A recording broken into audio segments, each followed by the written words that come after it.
Berikut nama kelompok kami itu ada saya sendiri yang Situmorang, ada Tita Nurfadila, ada Koirunisa Widaningsi, dan Kenvi Orlinkin.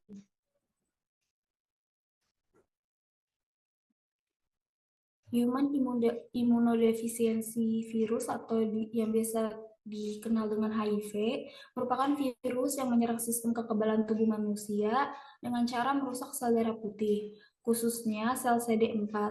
Sel CD4 sendiri itu adalah jenis sel darah putih yang beredar di seluruh tubuh melalui darah. Sel ini juga disebut limfosit atau sel pembantu.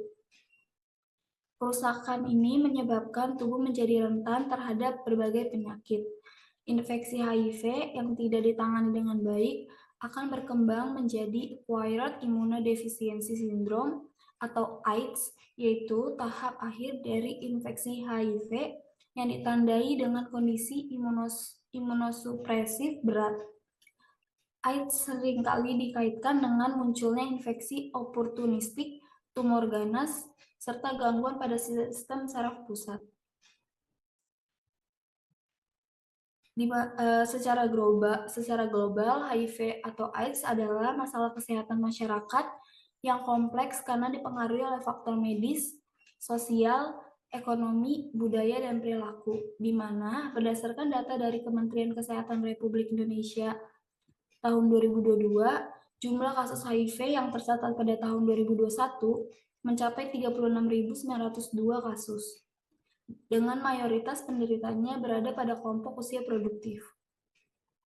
Pencegahan dan penanganan memerlukan pendekatan multidisipliner, termasuk edukasi, promosi kesehatan, pengurangan stigma, dan perluasan akses terhadap terapi antiretroviral.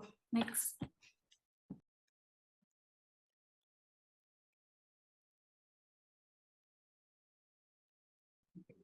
Selanjutnya, penyebab penularan HIV dan AIDS. HIV atau Human Immunodeficiency Virus adalah virus yang menyerang sistem kekebalan tubuh. Jika tidak ditangani, infeksi ini akan berkembang menjadi AIDS, yaitu kondisi dengan berbagai gejala akibat melemahnya daya tahan tubuh. Menurut CDC, HIV menular melalui cairan tubuh seperti darah, air mani, cairan ejakulasi, cairan rektal, cairan vagina, dan ASI. Penularan terjadi jika cairan tersebut masuk ke dalam tubuh melalui luka terbuka atau selaput lendir. Penularan HIV paling sering terjadi melalui hubungan seksual tanpa kondom, baik vaginal, anal, maupun oral, terutama jika ada luka atau lecet di area genital atau mulut. Remaja perempuan lebih rentan karena dinding vaginanya lebih tipis dan mudah terluka. Seks anal juga beresiko tinggi karena jaringan anus mudah robek akibat gesekan.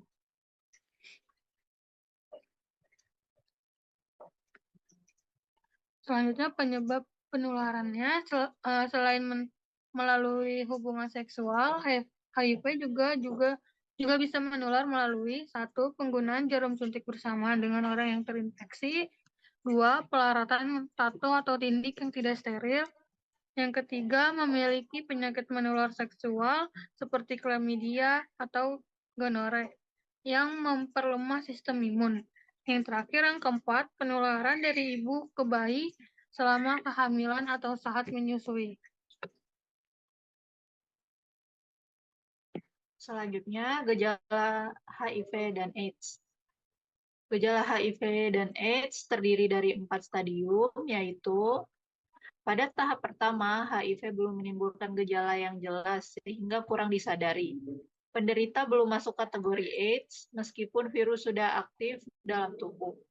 Gejala ringan yang muncul seperti pembengkakan kelenjar getah bening di leher, ketiak, atau lipatan paha walaupun terlihat sehat, penderita sudah bisa menularkan virus.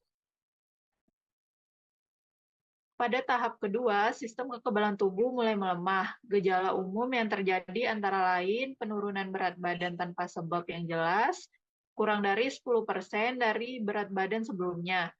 Infeksi saluran pernapasan seperti sinusitis, bronkitis, otitis media atau radang telinga tengah, dan radang tenggorokan. Penderita HIV bisa mengalami infeksi jamur pada kuku dan jari. Herpes zoster yang muncul berulang dalam 5 tahun, gangguan kulit seperti gatal-gatal dan dermatitis seborrhoik, serta sariawan berulang di mulut atau ujung bibir, stomatitis. Pada tahap ketiga, gejala yang sering terjadi antara lain diare kronis yang berlangsung lebih dari 1 bulan tanpa sebab yang jelas, penurunan berat badan, serta demam yang terus hilang dan muncul lebih dari 1 bulan. Infeksi jamur dari mulut atau kandidiasis oral muncul bercak putih di lidah yang tampak kasar dan berbulu, tuberkulosis paru, radang mulut dan gusi, atau periodontitis yang sulit sembuh, penurunan sel darah merah, sel darah putih, dan trombosit. Pada tahap terakhir dari infeksi HIV, gejalanya ditandai dengan pembengkakan kelenjar getah bening di seluruh tubuh serta munculnya berbagai infeksi oportunistik akibat sistem imun yang sangat lemah.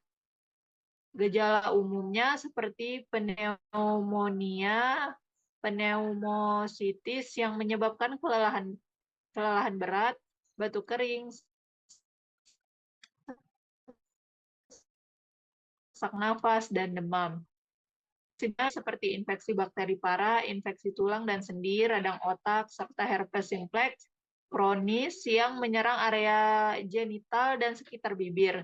Selain itu, dapat muncul tuberkulosis kelenjar, infeksi jamur di kerongkongan dan menyebabkan kesulitan makan, serta kanker kulit, skorma kaposi, atau kanker yang disebabkan oleh infeksi virus human herpes virus 8 atau yang disingkat dengan HHV8,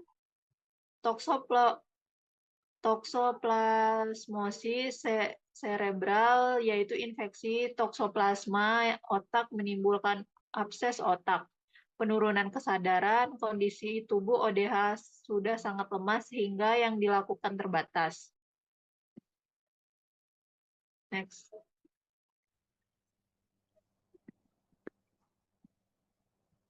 Selanjutnya ada pencegahan dari HIV dan AIDS, yaitu yang pertama absen seks atau tidak melakukan hubungan seks bagi yang belum pernah menikah, di mana pendekatan ini bertujuan untuk mencegah penularan HIV melalui hubungan seksual yang beresiko. Lalu selanjutnya bersikap saling setia kepada satu pasangan seks, tidak berganti-gantian pasangan dapat mengurangi resiko penularan HIV. Selanjutnya, pencegahan HIV melalui hubungan seksual dengan menggunakan kondom, di mana kondom ini berfungsi sebagai penghalang fisik yang efektif untuk pencegahan penularan HIV dan infeksi menular seksual lainnya. Selanjutnya, dilarang menggunakan narkoba, terutama narkoba suntik. Penggunaan jarum suntik ini secara bergantian merupakan salah satu jalur penularan HIV. Selanjutnya ada pemberian edukasi dan juga informasi yang benar mengenai HIV, di mana cara penularan, pencegahan, dan juga pengobatannya, serta pentingnya pengobatan dan pemeriksaan dini. Nah, di mana pada pengobatan HIV/AIDS ini memang belum dapat disembuhkan karena belum ada obat yang mampu menghilangkan virus sepenuhnya. Namun, gejalanya dapat dikendalikan dan sistem imun diperkuat melalui terapi interretroviral atau ARV, di mana meskipun tidak menyembuhkan, ARV ini membantu penderita hidup lebih lama, lebih sehat, dan juga menurunkan resiko penularan virus. Terapi ini terdiri dari kombinasi obat yang menekan jumlah virus HIV dalam tubuh, memberikan kesempatan bagi sistem imun untuk pulih ketika kadar virus sangat rendah hingga tak terdeteksi. Risiko ini, penularan pun menjadi sangat kecil. Baik, sekian. Terima kasih. Kurang lebihnya mohon maaf. Terima kasih.